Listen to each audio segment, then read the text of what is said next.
Club, the podcast. It's like a book club, but we play games and we talk about it. I'm Dan Ryan. I'm the editor of Non-Fiction Gaming. I'm Catherine Smythe-Mcclain, and I'm a science fiction screenwriter. And I'm Charles Bryce, avid tabletop gamer. Welcome to episode 7. This week we played Armed with Rings, Rearmed. You are the sword. Cut down your foes with steel and thunder.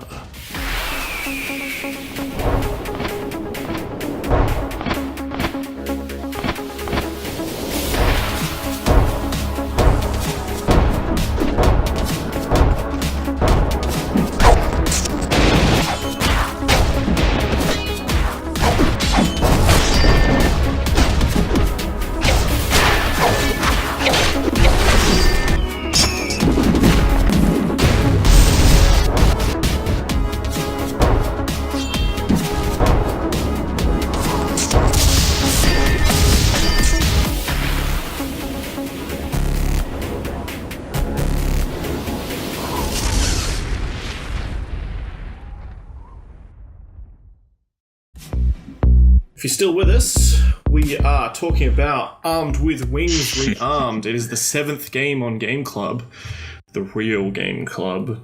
It's a 2D action platformer reborn from the original 2008 Flash game that was on Newgrounds and other places. I remember playing a lot of games on Newgrounds back in the 2000s. And in this one, you're a samurai warrior and his eagle buddy. And it was released June 1st, 2017, so just earlier this month. And it is currently on Steam. Charles, I know you played a lot of this game, so I'm going to go to Catherine. How far did you get? I got to level 23. Oh, wow. That's pretty good. That's actually what I got to. Congratulations. Could you not beat the boss either? Honestly, I think give me a couple more goes and I would have. Like, I did run out of time. The thing that stuck me was level 9. What happened to level 9? Remember What happened to level level 9? There was a thing where you walked into a certain area and some waves of grunts came at you for a while. Oh, yeah. I got stuck on that level a long time too. Yeah. So I have some thoughts about that, but that was the true boss fight. When I finished that, I was like, when your heart is pounding, and you're about to die, and then you finally kill it, and you get to the save point. I was just like, thank you. And this isn't a problem with the game, but I ran into an issue where I got up to that point, played that, figured I couldn't do it because I just with the sword I had or whatever, I just felt like I couldn't beat that. So I started again, but I started again via level select and went to level 2. I had the exact same problem. And then played forward and got to level 18 or something. When I went to go continue my game, it said, hey, you're still at level 9. Yeah. I could level select to 18, but my story was stuck at 9, which I felt was really bizarre. I'm like, I don't think that's a problem, but it's just weird. And I had that because if you went in via level select, you could choose what sword you wanted. And if you went in by story, you started with the default sword. I would have loved to be able to change your sword at the start of any mission. Yeah, me too. Because you could if you went through level. Yeah, that was a weird little, not bug, but just it was a weird inconsistency, I guess. It was kind of cool. There was, because there's little fireplaces where you can change your sword. Yep. And some levels have different exits that will put you at a different spot, or multiple exits, I should say. Some with 1 flag, some with 2, some with 3. Ooh, 3. Never found 3. I found a 3 either. Oh, shit. Whatever. So I'm pretty tall. Probably past level 23, Charles. Oh, no, I feel really bad that I gave you shit at the start of the show, or at the midpoint of the show, because I got to level 18. Listen to him eat his stupid words. So what you're saying is Charles and I are the co-winners. Yeah, 100%. The real game is this week. Level 15, level 15 where you drop into a pit and there's a bunch of skulls that shoot lasers at you or whatever, that's tough. Eat a bag of dicks. It can just eat. So interestingly, because of me getting super stuck on level 9, I got so stuck on level 9 that I ended up upgrading my swords from those points at the end of each level significantly. So everything after that was super easy. So you were essentially just grinding that one level. Yeah. You found a respawn accident. spot where the enemies just keep spawning in waves, as far as you can tell, because you just keep dying, and then you just upgrade your sword. Yeah. Yeah, so like I had these swords with like life steal, and I could jump and I could shoot fireballs with my sword. Yeah, fireballs are great. Can't believe I ever ditched that sword. What an I idiot. killed. We should, for those of you who haven't played, this game's sort of black and white. In some areas it's white and your character's black. Yeah. 2D platform. You've got a sword. You've got your eagle. The eagle's for sort of puzzle stuff and collecting collectibles. I loved my little eagle. He was my friend. That was great, right? I really enjoyed Little League. Yeah. The sword, you can do cool combos and charge up moves, and some enemies will drop weapons, and you can sort of go over there and pick it up. I got a weapon that was much higher level than I'd unlocked, and it would drop rock. It would throw rocks forward. Ooh, handy. And I found that better than the fireballs because you can hit rocks again and again, and they'll keep flying at the enemy and doing damage. Yeah. And that was just God mode. And I pretty much cleared like 10 levels with that thing and then lost it because I was like, oh, I'm going to change to the sword that lets me jump. That'll be cool. Yeah, never change. No, it was a shitty sword. No. So, but after each time you die 3 times, you lose your 3 lives. All your XP, I guess, or all the points you get from killing enemies unlock those swords for future plays, which I thought was really, really cool way to reward you for dying. Yep. Yeah, I thought it was really satisfying, a lot of the little kind of progression points that it did, I guess. Like the levels were never crazy long, you never got super stuck. The puzzles were interesting, but not too, like there were ones that were a little bit trickier, and you definitely also got that sense of like, you know, that it would reward another playthrough. Like the New Game Plus, like enemies being harder and going through, being able to jump and go to different areas. I'm like, yeah, this is a game where if I played this again through a second or even third time, I would keep on finding new and different stuff. Especially when the levels have multiple endings, and it still takes you to, say, level 3. You find the 3 flag ending. It takes you to a different starting point on level 4. So you're almost on a different track. There you go. And I'm wondering maybe that's why it was so hard. Because let's not blame. Because I got my 3 flag really early, and then it was just, oh no, I've doomed myself. See, level 15 is your escalator. Yeah, that's right. I did play it with a controller. I wonder if that made a difference. I played it in controller as well. Okay. I was about to say I haven't had my escalator, but that's a lie. Coming. My escalator, was Blackwake. My escalator was Assassin's Creed. Okay. It was just years ago. But if we're talking about Game Club games, I think your escalator was Blackwake, mostly because your computer couldn't handle it. Yeah, I'm like, you can't blame me for my computer not handling it. Nope, totally can. Actually. Yeah, no, I think we can. That's we fair. blame Charles's keyboard. So. Yep. Yeah. So how did everyone play it? I played it with on Steam, but with a controller.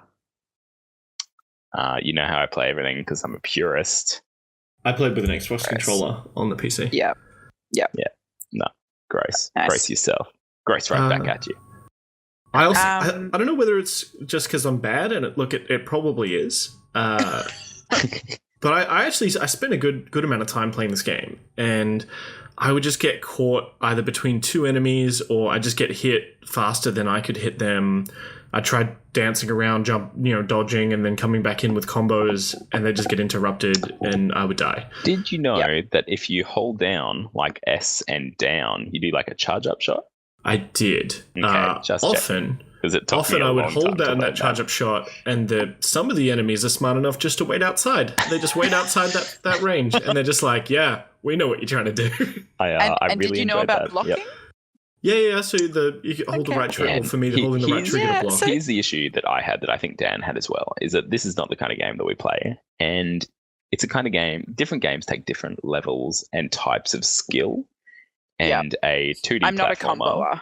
Yeah, 2D platformer with the combos and hitting the buttons and, being, I guess, twitchy with your skills in how you're operating your character. That's not who we are. So when it comes to this kind of game, we're always going to struggle. Yeah, I found it. Sorry, go ahead. Oh no, just interestingly, so this is not my preferred style of game whatsoever. But I was saying just before the podcast that I've actually played a bunch of them because Josh loves them. Like, so I have played. I'm not going to say that I'm good at them. Why don't we get him on the podcast? Yeah. Well, I mean, yes, probably. I'm not going to say that I'm good at them because compared to someone that loves this genre and is really into it, I'm trash.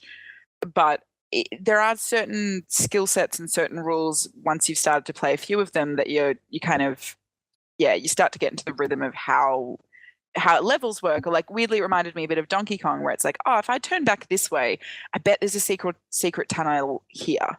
Like that kind of stuff. Yeah, with a relic in it, one of those relics. Yeah. And you can just kind of tell by how the level's designed, and you're like, oh, I haven't seen anything. And like, you don't think it consciously, but you kind of just know where something will probably be. Or the rocks look a certain way. And I think that was on the third or fourth level. It's like, oh, the rocks look a certain way on this wall. I know I'm meant to go this way, but the rocks look a certain way to my left. I'm going to try destroying them. And, oh, yeah, that's a secret passageway that led me to a different exit. Or at the start of each level, this was kind of annoying because it did it at an early level. If you take over the eagle and just go up, there's a bit to your up and left where there's a relic. So, of course, every time I started a level, I had to check up and left, and they never did that again. Never do it again. Yeah. And that was an issue. I guess it connects to an issue that I had, but mainly maybe because I'm not good at these games. But I didn't find I had enough information. The game itself, the artwork and the UI and everything, it's very stylized, I guess, and quite minimalist, which is great. It's beautiful. It's a beautiful game. I really enjoyed the artwork, and I really enjoyed kind of everything that was going on from a visual perspective.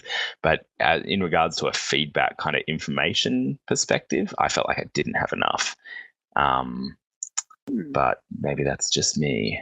Yeah, I think especially with this kind of game, it's almost like a trial and error. You just sort of do your skills and hope that you beat the enemy. But if you don't, then you go, okay, I know how that one works this time. Yeah, I'm going to try a sweep up attack to knock them in the air and then do a combo and then knock them back down. Because often, I didn't even work out you could do an up sweep until 20 levels in. I don't know what an up sweep is, so exactly clearly. Right. So you can hold down and do the charge shot down when you're standing. It sort of starts charging up and then you can unleash it. Mm-hmm. If you hold up while doing that instead, because that's how you break the rocks, right? Yeah. If you hold up while doing that instead, you sort of sweep them up in this big thing, and then you're in the air. You can hit them a couple of times, and then you can sweep them back down. So for a game without a jump mechanic, you can still get air and sort of do air combos and stuff. Right. Okay. Right. Would have been great to know. But I mean, I think that really does speak to different styles of gaming because, that's a thing where a certain type of gamer would play around with combos and figure that out and know exactly all the things to try. And I was just like, well, the game hasn't told me to, so why would I do that? Yeah, I'm the same as you. That's maybe our failing and not the game. I did try some interesting things where it's, I'm going to dodge and attack at the same time, and that was semi-effective, but I found that as soon as I get out of the dodge, I couldn't reliably tell which way I'd be facing. Usually it'd just be the way I was facing before, which isn't helpful when you dodge around an enemy because you want to turn around and hit them. But that's also me just kind of being bad. I would hit their block and then I'd be left open for their counterattacks and lose half my health. Yep. I love the music in this game. Yeah, the art was beautiful. Like, the music was great. I think the biggest problem for me was that it's not the kind of game I love, which really isn't the game's fault. No, exactly. So for what it was super sharp, and I guess that's what you're looking for in these indie games. Is if there's plenty of 2D platformers out there, but if you're looking for one that you want to play, you're looking for one that's sharp and does the things that you want within that genre to a excellent level. And I think this certainly performed on that level.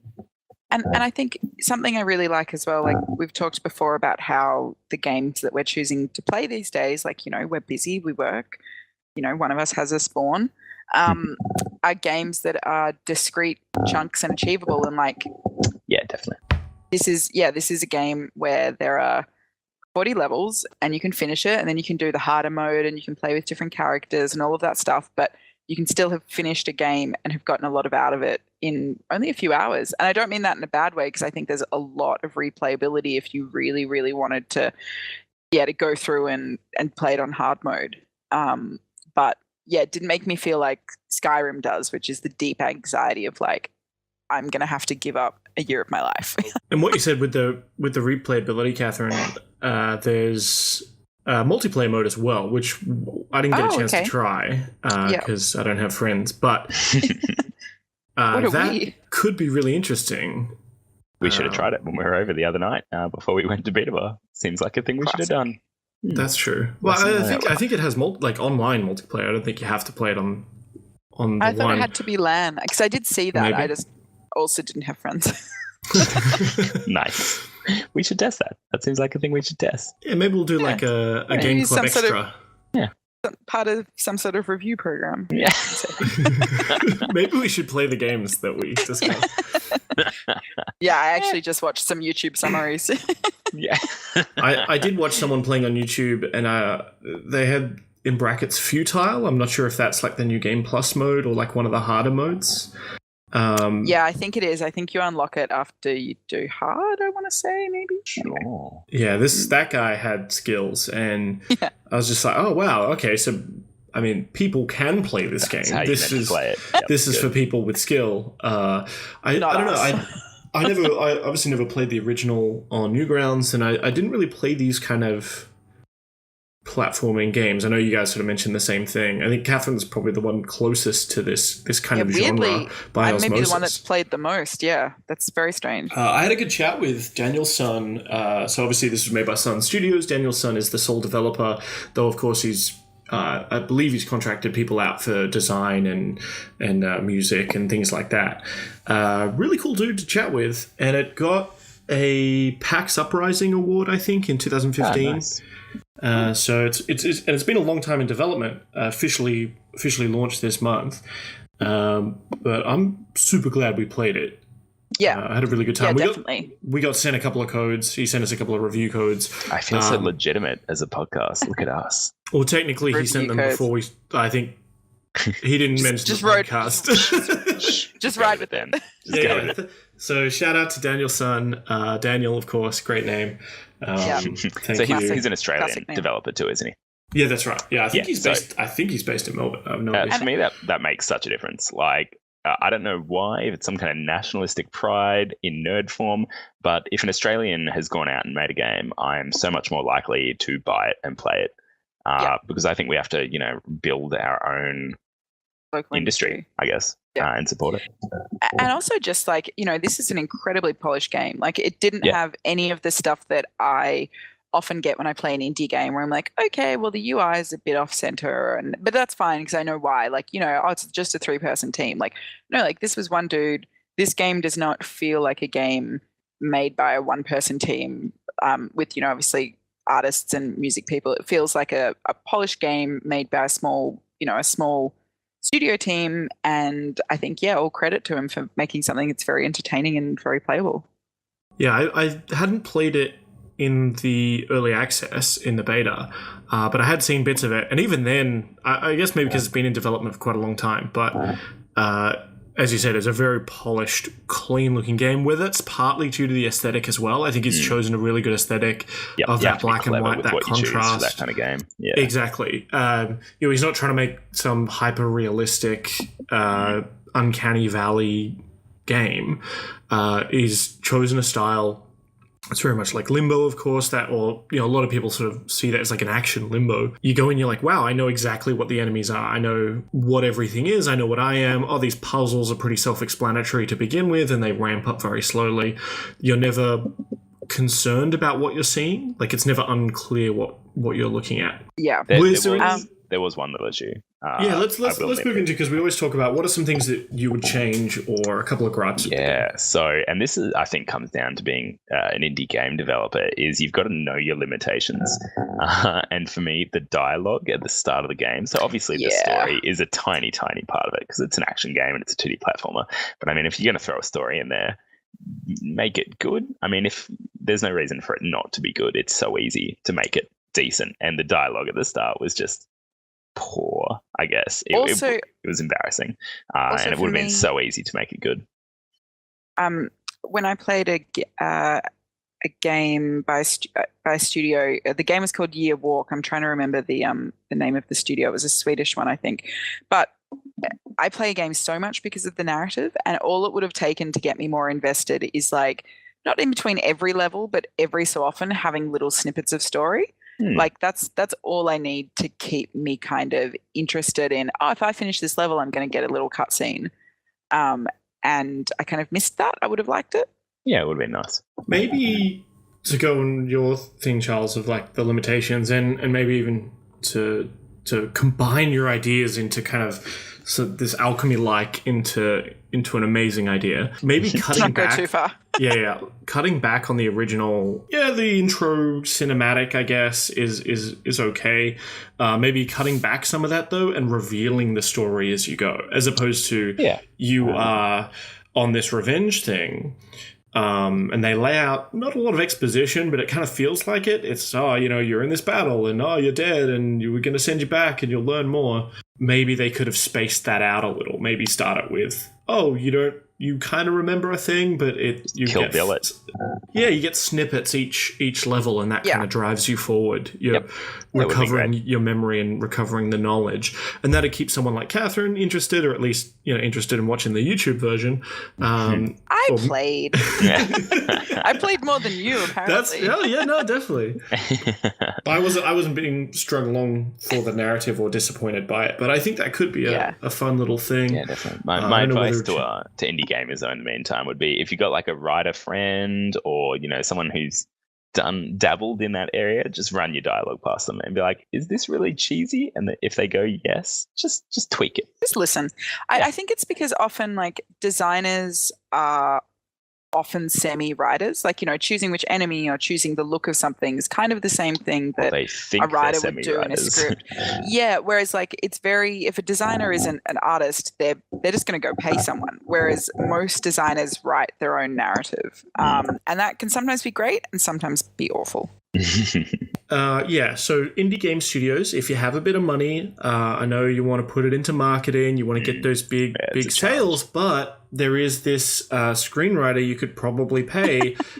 She works for Game Club, but also has like a real job in screenwriting. Yeah, I thought you were about to say she works for free. I'm like, I do not work for free. And friends, she could do with some money. And speaking of that, I think we should go to the pay to win store and speak about our sponsor for this week. Oh, well, good segue.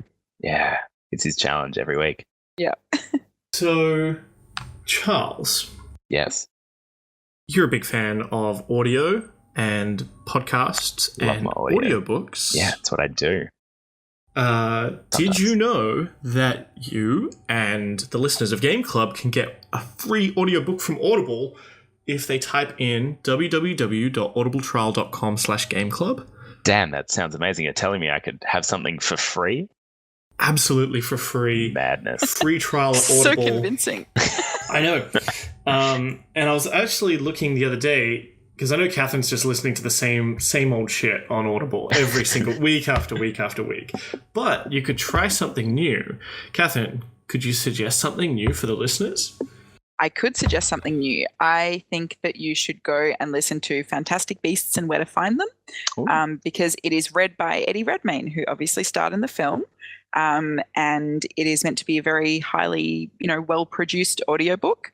So yeah, if you don't want to go see the film, you should go listen to the audiobook. Or do both. Well played. Or do both, yeah. That's actually really good. I thought I'd catch you out. She is just shitting all over you. Oh my god, this whole episode, I'm going to have to rename it from Armed with Wings Rearmed to just Daniel puts his foot in it. Yeah, gets put in his place. Charles, do you have a cool book that people could listen to? Yeah, I'm listening to one at the moment. It's called Unremembered Empires, which is an old school expanded universe Star Wars audiobook. I think it's the I just can't know your thoughts. do No one cares. non-canon. I know. You know my I don't thoughts on care. canon. I still don't care. Well, the so listeners don't know my thoughts, so they do. let me We've explain. discussed this. We've discussed this previously on the podcast. Damn it. I wanted to rant. Yeah. So look, the voice acting is fantastic. It's your classic Star Wars characters, and he does them all really well. I'm especially impressed with his Akbar. Who's the reader? I have no idea. Don't ask me questions. So you love him, but you impressed don't with his even know Akbar. his name. I mean, I wouldn't say love. Did I You say really love? enjoy him in your ears. You just said then I love him. Who can say? Only the readers will know. Yeah, but his Akbar's great, and his Han's on point. His Luke is really grating, but that's because Luke really Luke's grates me kinda anyway. grating. I hate Luke so much. He's such a little bitch. He's a Mary Sue. Ugh, he pisses me off. But other than that, yeah, super enjoying it. It's about My Thrawn, parents are essentially. dead. Yoda, what should I do? I know, right?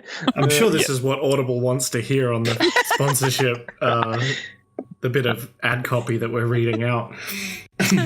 And I'm done. Cool. I'll suggest an audiobook called Off to Be the Wizard by Scott Meyer. It's one of the, I haven't checked my library, but I think I've got about 30 audiobooks in my Audible library because I signed. Oh, I thought you meant all by him. No. I've got 3 books by him. But I've signed up to Audible. I use it all the time, get a new audiobook every month. And this one is about a dude. It's about a hacker kid who finds the source code text file for life and is able to sort of tweak it. And by doing so, he becomes essentially a wizard. He can perform magic feats by changing values in a text file he found online. And so he ends up going back in time to like wizarding times or medieval times to be a wizard. I'm like, were there wizarding times? Well, there were in this world, and turns out he's not the first person to find it. Some people found it on their old like Commodore 64 hooked up to the internet or whatever. Yep. And they're all like chilling out being wizards and eating tacos, and they're all super nerdy. And just really fun read. It's it's not too serious, of course. Or listen. Yeah, exactly. So it sounds a bit like Johnny and the Bomb, the Terry Pratchett book. Very similar, ages ago. Yeah, cool. That's awesome. I love that book, so I'll give that a shot. So, if you want to listen to any of those books, I mean, you get one for free if you go to audibletrial.com/gameclub. And by doing so, even taking up the free trial and not continuing with the subscription or anything like that, you're supporting the show. And we'd love that. That'd be super aces. Yay. Yeah, cool. So bringing it back, I guess recapping on the game, would you say it's a must-play? I think it is if you love this genre of game. It's a very reasonable price.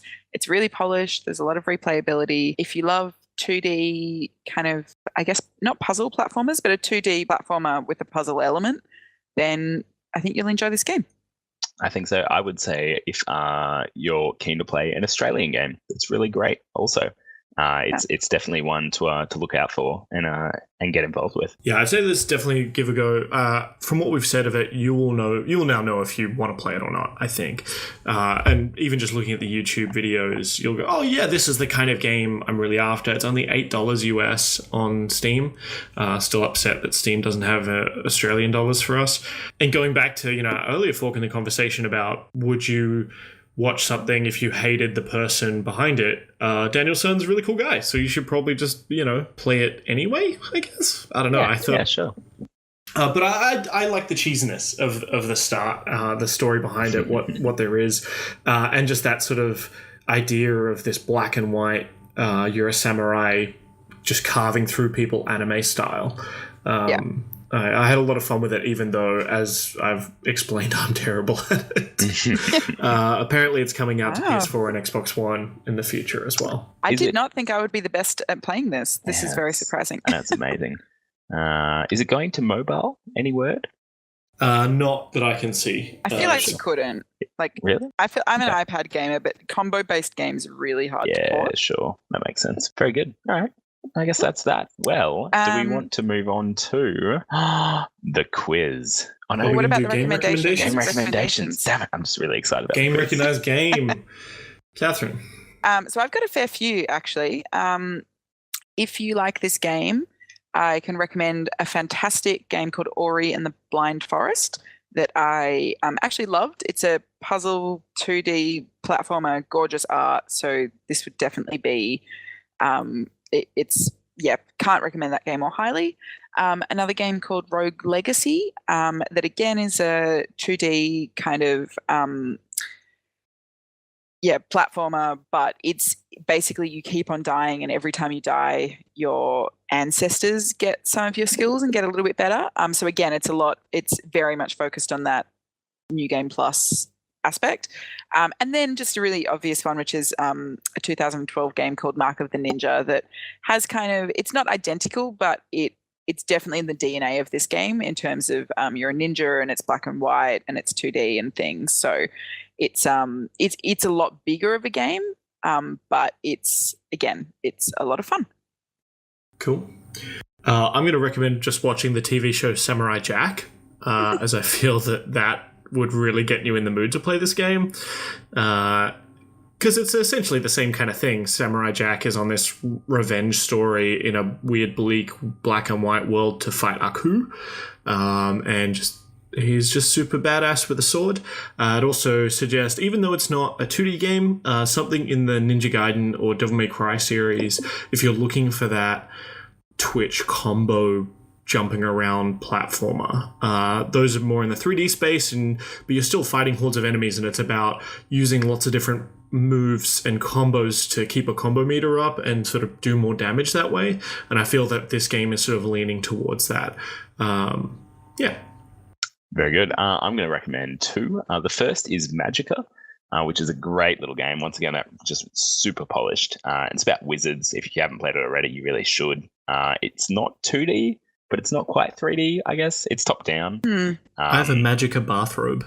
Yeah, Dan loves this game. I love that game. And it's fantastic. So play that.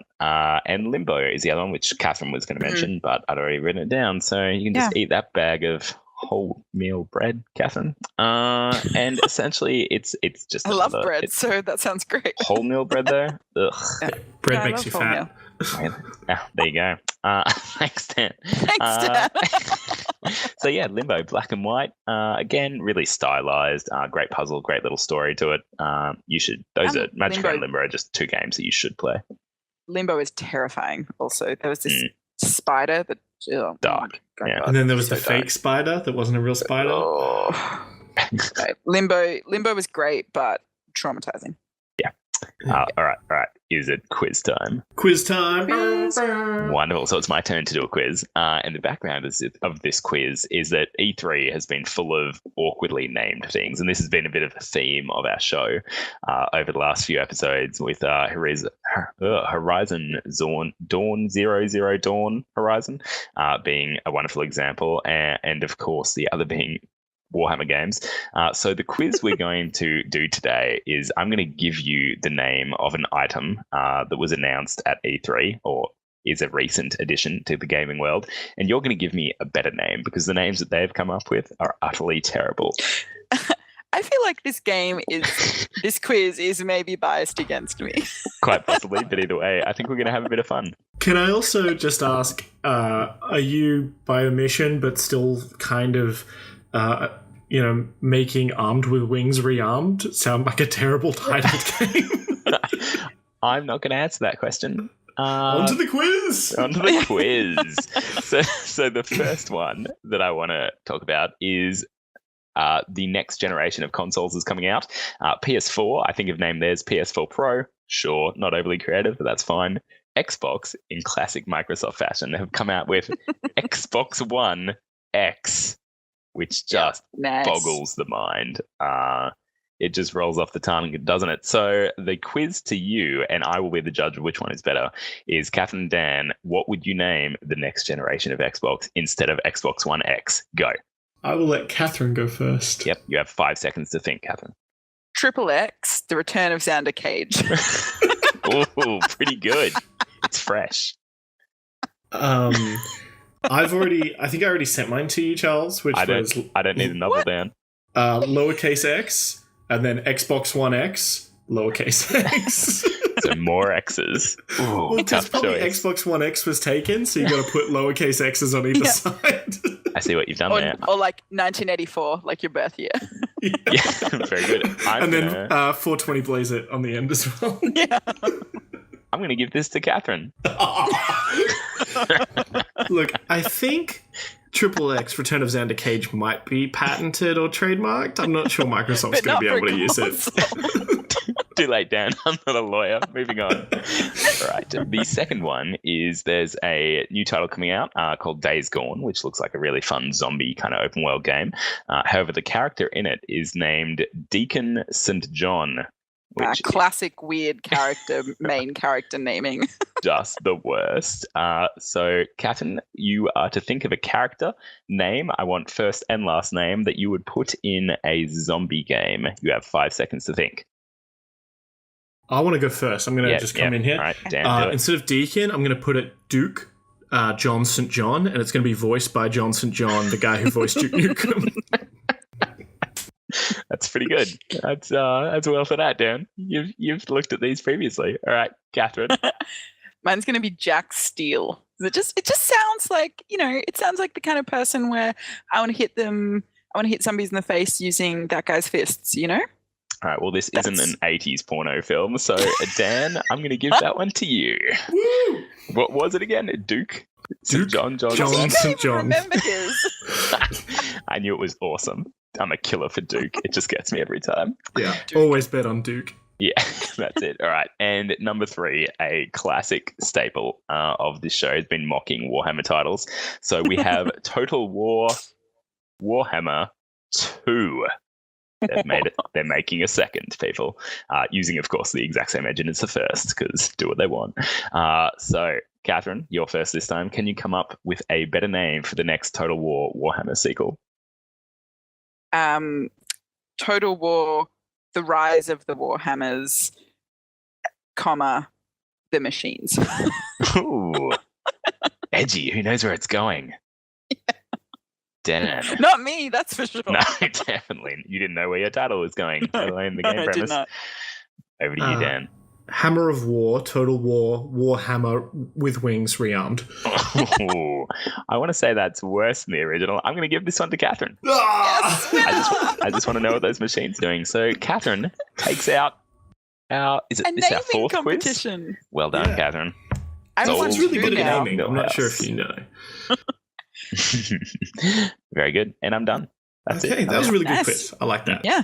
That's fun. Okay, so we put a vote out to the fans. I'm just going to refresh the poll. In fact, I'm going to ask Charles really to refresh nervous. the poll. For once, I've actually already looked at it ahead of time.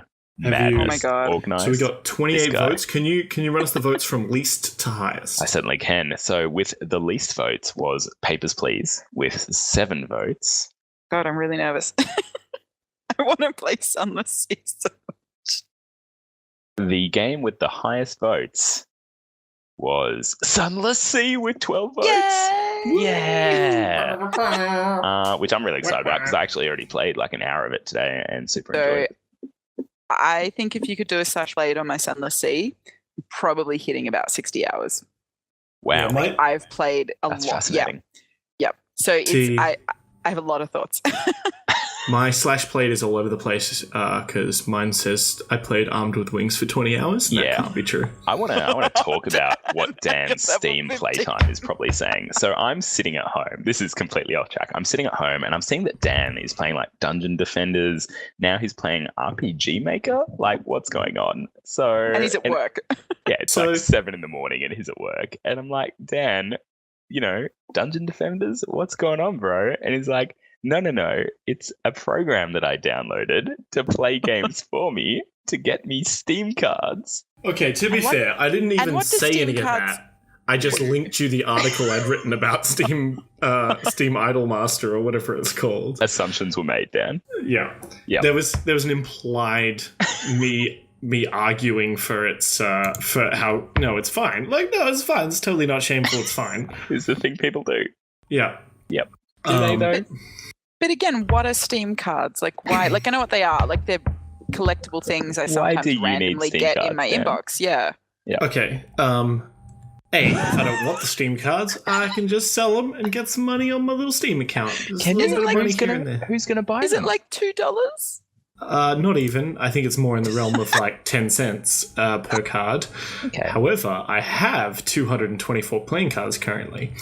The other thing that Steam does that you can do if you get all the cards in a set, you can sort of cash them in for a Steam badge that gives your Steam account XP, and you can like unlock stuff. If you do that during a Steam sale, you get extra things. You are the target market for so many things. Yeah. Wow, Dan, that sounds Also- like legit. Dan, like, your time is also worth money. You know that, right? Yeah, that's why I don't sit here playing those games. I'm never going to play. I have a robot to do that for me. It just seems so dark that Dan has a program that plays games for him. I mean, what kind of world are we living in? Technically, it Honestly- plays 10 games at a time, so it can play 10 games simultaneously. It doesn't actually open them, so it doesn't. It just Touche, tricks Dan. Steam into thinking that I'm playing 10 games at a time. Very good. See, this, more than anything else, this reminds me of when I was playing WoW and I began getting really stressed because I felt like I was missing work. And I stepped back and was like, hold on, this is a game. I am meant to be having fun. If you had found a program that played it for you, it would have solved all of your problems. It would have solved so many problems.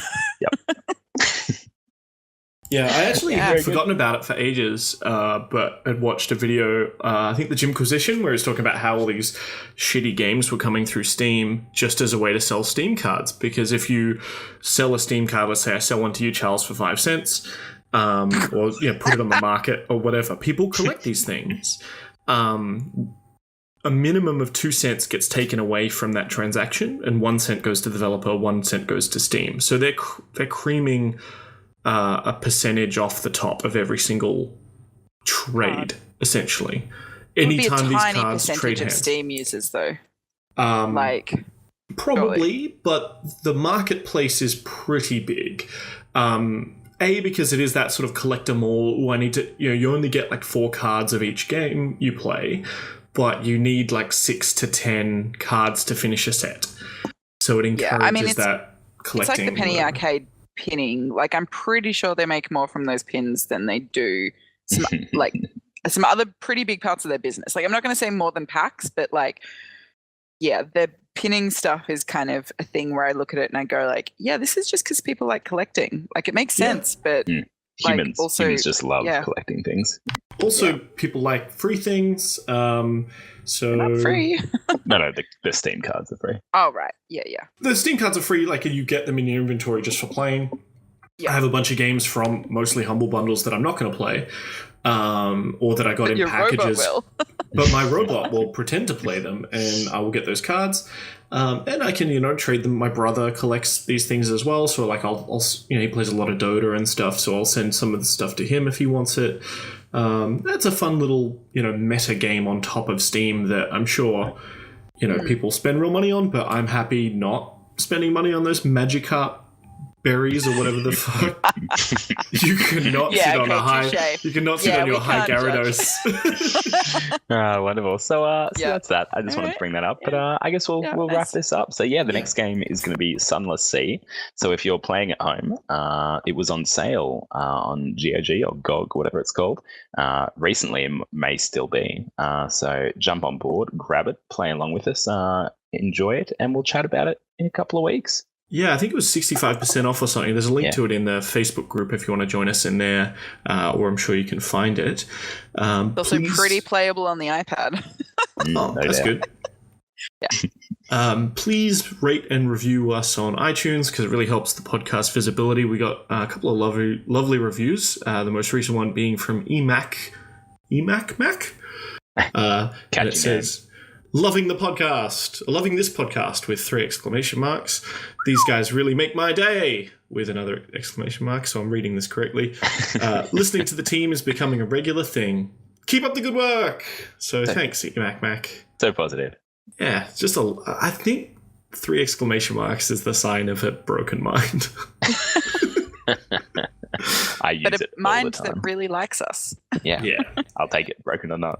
And I'm going to give sorry, go ahead, Kevin. And if you like the podcast and then you play Armed with Wings Rearmed, I would also say go and give him a nice review on Steam because it's kind of it has a fair few reviews. I think it's got a very positive rating and all of that stuff. But just as another, obviously it makes a big difference for a Steam game when it kind of goes up the rankings and to get some nice reviews. That's it. Us nerds have to help each other out. So it's a thing.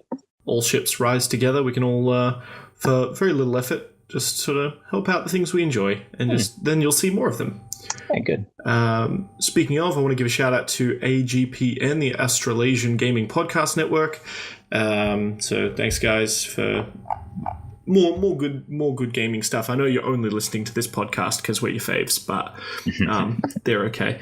And that's all from me, your steeliest sword, Dan. What just happened? We're signing not off doing a sign off. I'm not. We're doing a sign off in a cool sword. He wanted us to do a sign off. I'm not doing that. See you later, guys. I'm Triple X, Return of Xander Cage. See you next time. Bye.